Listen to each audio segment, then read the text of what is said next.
तो प्रिय छात्रों, कक्षा 9 में अब तक हमने इतिहास में जो पहला पाठ है फ्रांसीसी क्रांति, उसके 4 भाग हमने आपको पढ़ाए हैं और 5वां जो है ये आपका अंतिम भाग है इसका। हालांकि चौथा भाग जो हमने पढ़ाया था उसमें हमने पूरा प्रयास किया था कि इसको समाप्त कर देंगे, लेकिन उसमें बात ये रही कि फिर बहुत लंबा वो वीडियो हो रहा था, तो इसलिए इसको रोकना पड़ा। तो इसलिए अब अंतिम ये आपका जो है 5वां, तो इसको हम देखेंगे। तो यहाँ हमने शुरू किया है दास प्रथा का उन्मूलन। तो अब सबसे पहले तो हम ये देख लेते हैं कि दास प्रथा क्या है। दास प्रथा वह प्रथा होती है जिसमें अपने कार्य के लिए या अपने यहाँ जो मजदूरी है या कोई भी क्रियाकलाप किए जाते हैं, तो उसके लिए जब हम किसी दूसरे स्थान से दासों को या गुलामों को या मजदूरों को खरीद करके लाते हैं और फिर उनसे जो है अपने यहाँ हम काम लेते हैं, तो वही दासों की या मजदूरों की खरीद और फरोख्त जो होती है, खरीदना और बेचना, उनका आयात और निर्यात करना, यही कहलाता है दास व्यापार कहलाता है। तो ये प्रथा जो है यूरोपीय देशों में सबसे ज़्यादा प्रचलित थी उस समय। तो उसी को हम यहाँ पर फ्रांस की क्रांति में देखेंगे।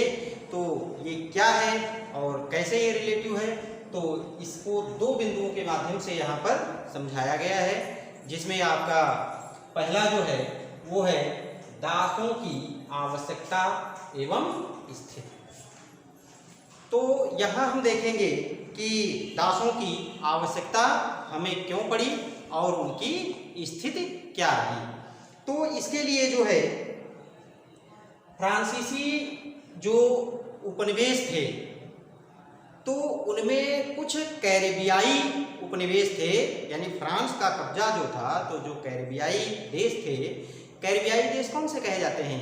कैरेबियाई देश वे कहे जाते हैं जो कैरेबियन सागर में स्थित हैं, अर्थात उत्तरी अमेरिका और दक्षिणी अमेरिका के बीच में ये छोटे छोटे देश पाए जाते हैं, जिसको हम वेस्ट इंडीज के नाम से जानते हैं।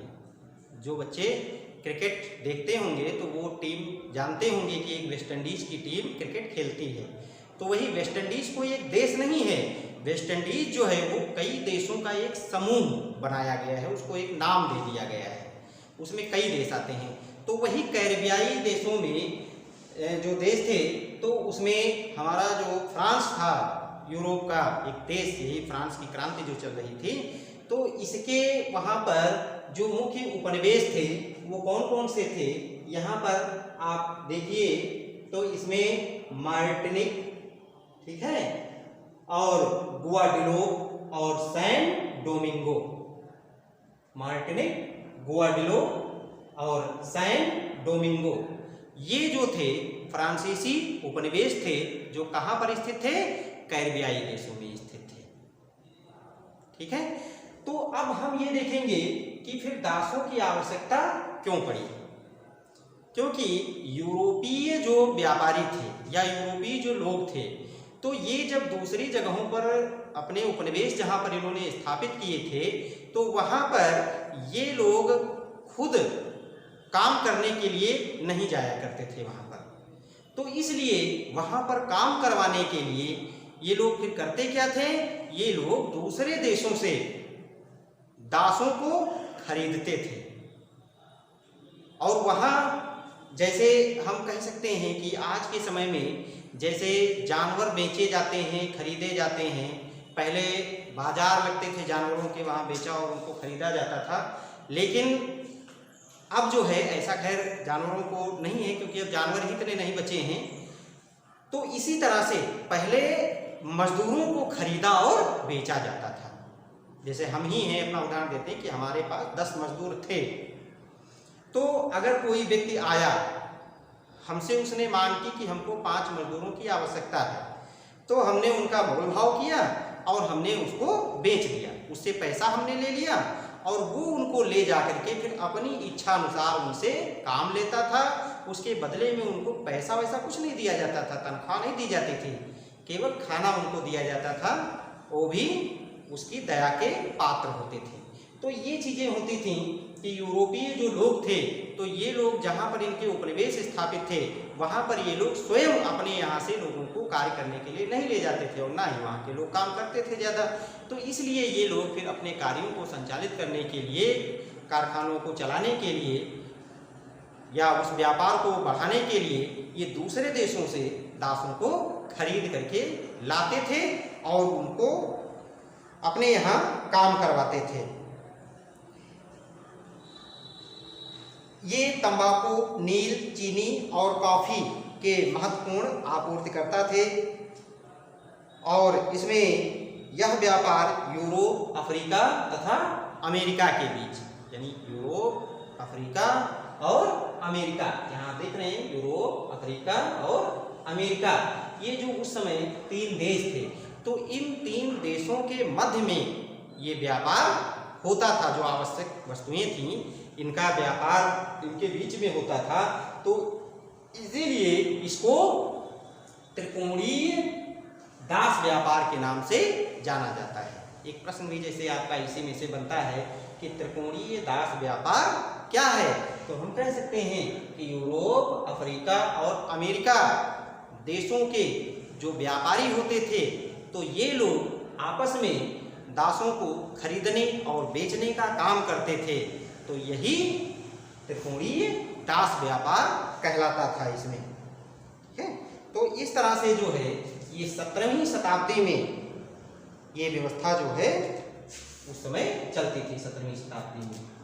तो इस तरह से जो है ये दास प्रथा का उन्मूलन था और इसमें बाकी हमने सारी चीज़ें बता दी कि कैसे इनको खरीदा और बेचा जाता था। इसमें और कहा गया है कि ये जो दास खरीदे और बेचे जाते थे, इनको फिर हथकड़ी डाल करके, पैरों में बेड़ियां डाल करके और इनको जहाज़ों में लाद करके फिर एक छोर से दूसरे छोर इनको ले जाया जाता था। तो उस समय जहाज़ों के द्वारा ही आवागमन होता था, जलयानों के द्वारा, तो इसलिए उसमें समय बहुत लगता था। तो इसलिए ये 2-3 महीना या 4 महीने के बाद जो है ये लोग दूसरे छोर पर पहुँचते थे और उसके बाद वहाँ पर इनसे कार्य लिया जाता था। तो ये आपका था दासों की आवश्यकता एवं स्थिति। ठीक है, तो आवश्यकता मैंने आपको बता दी कि आवश्यकता क्या थी कार्य करने के लिए, और इनकी स्थिति क्या थी कि इनकी स्थिति बहुत दयनीय थी, क्योंकि इनको इन 3 देशों के बीच में ही रह करके कार्य करना पड़ता था। कभी उन्होंने उनको खरीद लिया, कभी दूसरे ने खरीद लिया। इस तरह से जो है इनकी स्थिति बहुत खराब थी उस समय। फिर है दास प्रथा को खत्म करने हेतु उठाए गए कदम कौन कौन से थे और बाद की फिर स्थिति क्या हुई इनकी। ठीक है, तो हम ये कह सकते हैं कि फ्रांस में जो दास प्रथा चल रही थी तो उसके उन्मूलन के लिए, ठीक है, कन्वेंशन ने फ्रांसीसी क्रांतिकारी कदम उठाए। कन्वेंशन ने क्रांतिकारी कदम उठाए। कन्वेंशन क्या थी? कन्वेंशन जो थी वो नवनिर्वाचित वहाँ की असेंबली थी। कहाँ की? फ्रांस की। ठीक है, तो वहाँ पर जो है इनके द्वारा फिर ये कार्य किया जाने लगा और दासों को फिर बेचने और खरीदने का जो कार्य था, तो फिर अब उस पर कैसे प्रतिबंध लगाया जाए, तो उसके लिए ये चीज़ें फिर कौन कौन सी चीज़ें वहाँ पर अपनाई गई, तो उनको हम देखते हैं कि सबसे पहले जो है 1794 ईस्वी में, है कौन सा सन इसमें दिया हुआ है? 1794 ईस्वी में दासता ये जो थी तो इसको गैर कानूनी घोषित कर दिया गया कि अब जो है जो नया नियम बनाया गया 1794 ईस्वी में, तो दासों को इसके तहत अब बेचा और खरीदा नहीं जाएगा। अर्थात दास व्यापार प्रथा जो है वो उसको समाप्त कर दी जाए। ठीक है, और सभी दासों को फ्रांस व इसके समुद्र पारीय उपनिवेशों से मुक्त करने हेतु कानून बनाया गया कि जहाँ जहाँ पर भी ये दास हैं, इनके द्वारा जहाँ जहाँ भी कार्य लिया जाता है तो उनको वहाँ से मुक्त किया जाए।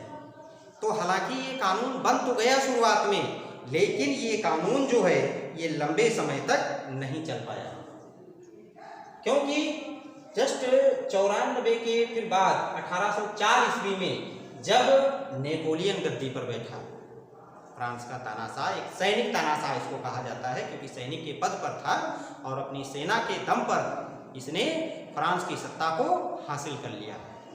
कौन?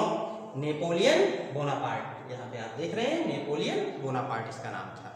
तो इसने फिर क्या किया कि 10 साल बाद पुनः जो दास व्यापार की प्रथा समाप्त हो गई थी, उस प्रथा को इसने पुनः लागू कर दिया और ये सिस्टम जो बंद हो चुका था वो अब फिर से शुरू हो गया, अर्थात दासों को खरीदा और बेचा जाने लगा। और ये जो दास थे, ठीक है, तो ये जो दास थे तो इनको अफ्रीकी नीग्रो कहा जाता था। ये अफ्रीका महाद्वीप के बहुत ही पिछड़े क्षेत्रों से जो है वहाँ निवास करते थे, बहुत ही जो पिछड़े क्षेत्र थे जहाँ खाना और वही भोजन और पानी या और भी बहुत सारी जो समस्याएं थी लोगों को झेलनी पड़ती थी, और ये बहुत ही काले रंग के होते थे ने। तो वही यहाँ लिखा हुआ है कि अफ्रीकी नीग्रो ये लोग होते थे, इनको अफ्रीकी नीग्रो कहा जाता था। बहुत ही काले रंग के होते थे ये लोग।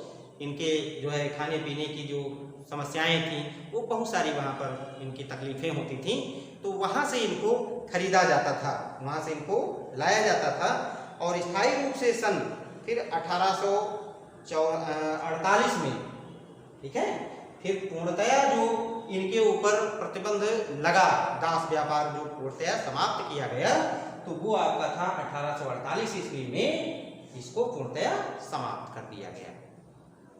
ठीक है, तो इस तरह से जो है फिर फ्रांस में दास प्रथा का उन्मूलन हुआ। उन्मूलन का मतलब होता है दास प्रथा की समाप्ति। तो ये चीजें रही कि कैसे क्यों इनकी आवश्यकता होती थी दासों को और कैसे फिर इसको समाप्त किया गया। तो अब जो है आपको इसका छठा बिंदु जो है वो है क्रांति और रोजाना की जिंदगी। तो फ्रांस में दास प्रथा का उन्मूलन या समाप्ति हो गई, और अब यहाँ देखेंगे हम कि क्रांति जो हुई और उसके बाद जो है रोजाना की जिंदगी किस तरह की थी यहाँ के लोगों की। तो जो फ्रांस की क्रांति हुई, तो इस क्रांति में जो यहाँ के लोग थे तो उनके जीवन में, यानी जो महिला या पुरुष जो भी लोग थे, तो उनके दैनिक जीवन में या उनकी गतिविधियों में या उनकी राजनीतिक गतिविधियां हम कह सकते हैं, तो उसमें काफ़ी परिवर्तन हमको देखने को मिला।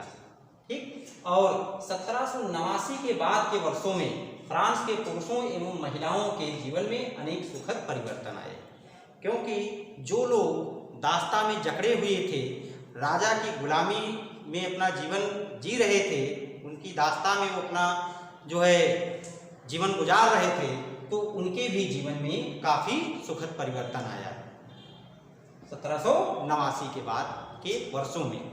जो यहाँ के पुरुष और महिला थे तो इनके जीवन में काफ़ी सुखद परिवर्तन आया, और क्रांतिकारी विचारधारा वाली सरकारों ने विभिन्न कानूनों को बना करके, क्रांतिकारी विचारधारा वाली सरकारें कौन सी हुई? जो लोगों के हितों को ध्यान में रखती थीं या लोगों के हितों को सोचती थीं, जनता की भलाई से संबंधित जो कार्य करती थीं, तो उन लोगों ने क्या किया कि विभिन्न कानूनों को बनाकर स्वतंत्रता एवं समानता के आदर्शों को दैनिक जीवन में समाहित करने का प्रयास किया।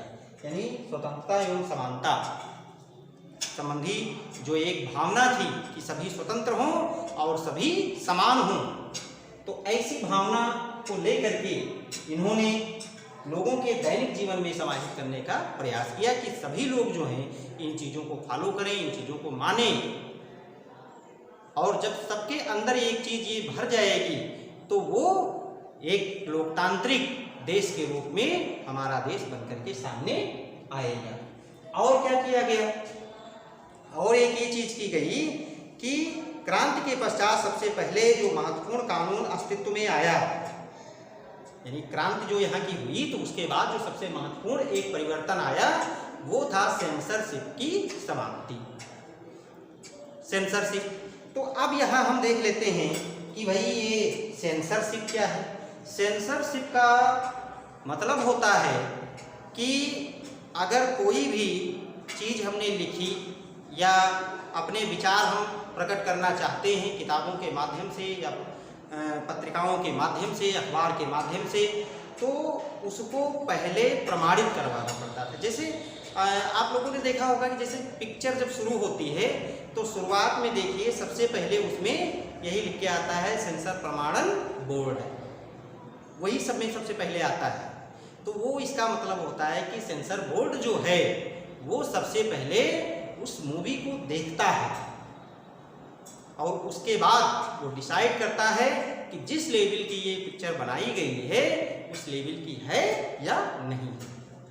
अगर है तो ठीक है और नहीं है तो उसको दूसरे ग्रेड में वो उसको छोड़ देते हैं। तो ये चीज़ें होती हैं उसमें, ठीक है।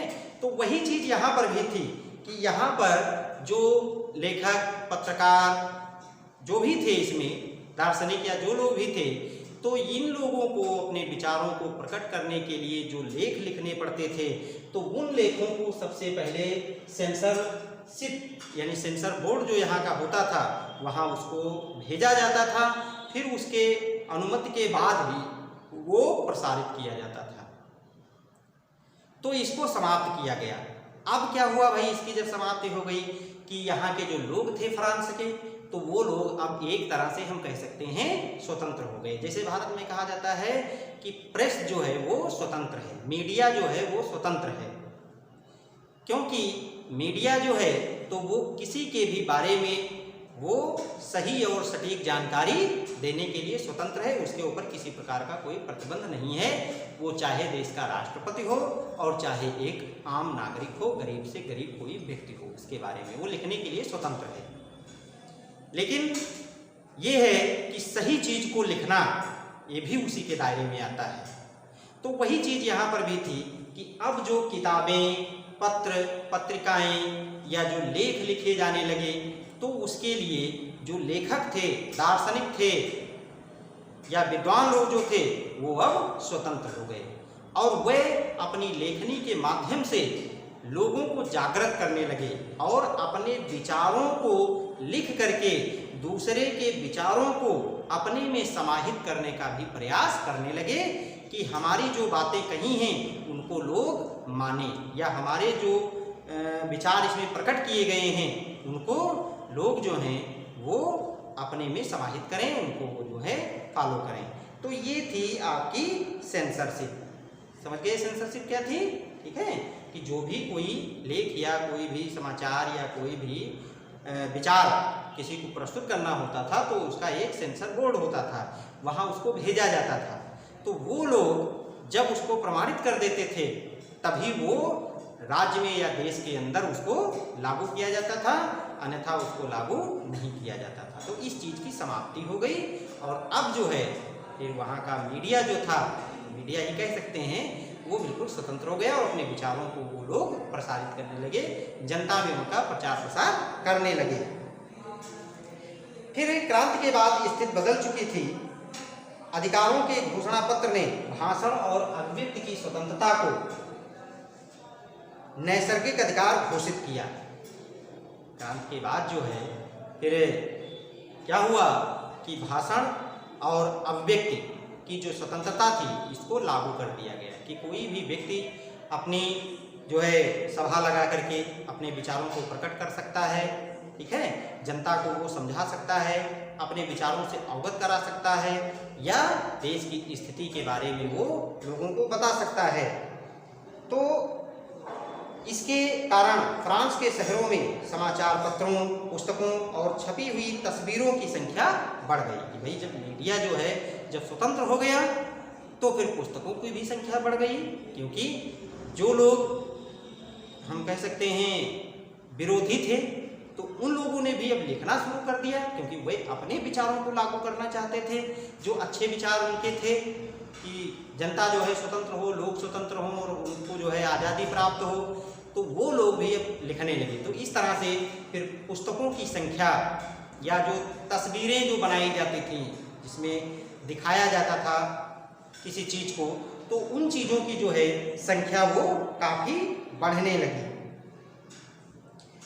यह सामग्री तीव्रता से गांव और दूर दराज के क्षेत्रों में फैलने लगी, जिससे कि गांव और दूर दराज के जो लोग थे वो लोग भी उन चीज़ों को पढ़ करके और समझ करके उन पर विचार विमर्श करने लगे आपस में।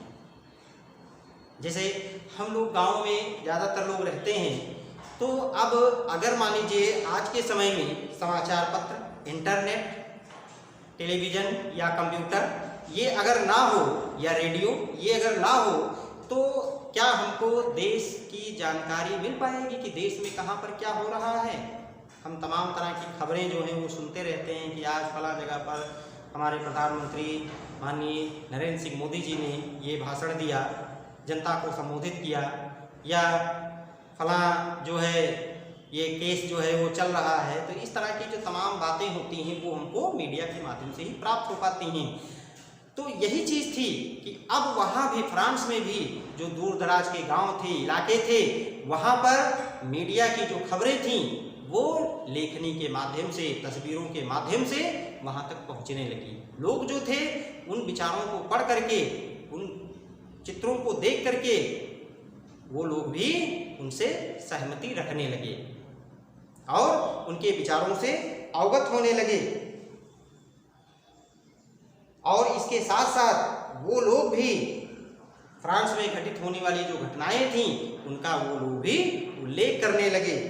ठीक, फिर प्रेस की स्वतंत्रता से आशय क्या है कि प्रेस की स्वतंत्रता जो है कि व्यक्ति जो है अपने विचारों को स्वतंत्र रूप से लोगों के समक्ष रख सके, अपनी बात को वो लोगों के समक्ष रख सके, लोग जो हैं उनकी बातों को स्वतंत्रतापूर्वक सुन सकें और उनका वो अनुकरण कर सकें।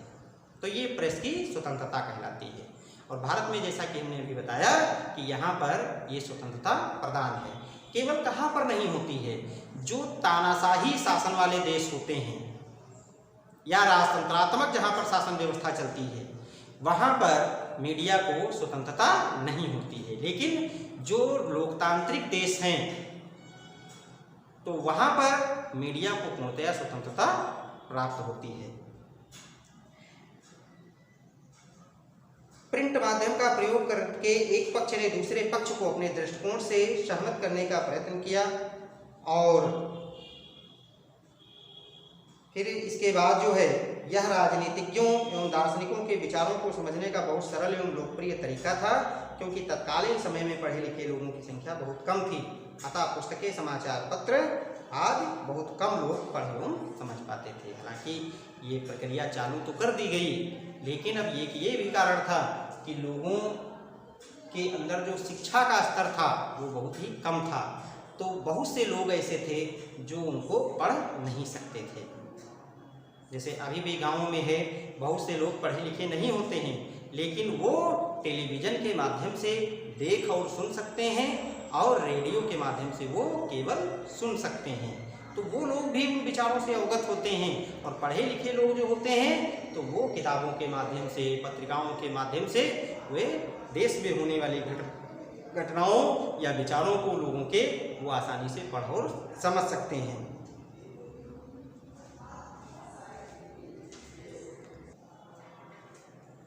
तो इस तरह से हम कह सकते हैं कि अब वर्तमान में फ्रांस में जो स्थिति है वो बहुत ही अच्छी है और जो वहाँ का नागरिक था, जो दास्ता में जीवन जीता था, वो राजा के अंतर्गत रह करके अपना जीवन व्यतीत कर रहा था, अब वो सभी चीज़ों से मुक्त हो गया और एक सामान्य जो व्यक्ति का जीवन होता है वो जीवन वहाँ पर सभी लोग जी रहे हैं। तो इस तरह से ये लेसन जो है आपका यहाँ से समाप्त होता है और फिर आगे जो है फिर दूसरा चैप्टर हम जल्द ही लेकर के आएंगे। बच्चों, अगर आप देखा करें और वीडियो पसंद आए तो उसको लाइक, सब्सक्राइब और कमेंट जरूर करें उस पर। ठीक है, धन्यवाद।